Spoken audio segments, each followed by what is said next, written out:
কলা গাছের এই সবজিটাকে আপনারা কী নামে চিনেন? আমি তো বুগলি নামে চিনি, এটা নোয়াখালীর ভাষা সম্ভবত।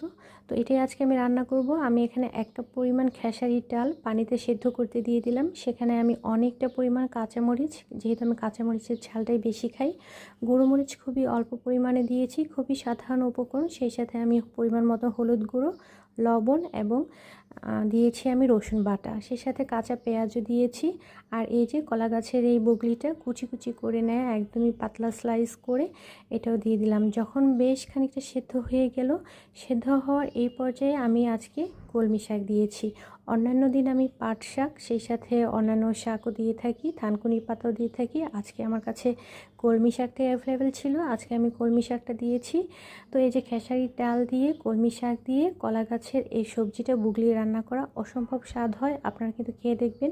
তো শেষ দিকে আমি রসুন এবং পেঁয়াজ কুচি আর শুকনো মরিচ দিয়ে ফোড়ন দিয়ে দিলাম। ফোড়নটা কিন্তু মাস্ট দিতেই হবে, এটার পারফেক্ট স্বাদটা আসবে।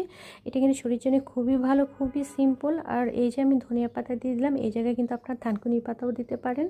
আমার কাছে আজকে ধনিয়া পাতা অ্যাভেলেবেল, থানকুনির পাতা নেই। অসম্ভব সাধারণ রেসিপি হলো খুবই মজার। ধন্যবাদ। আসসালামু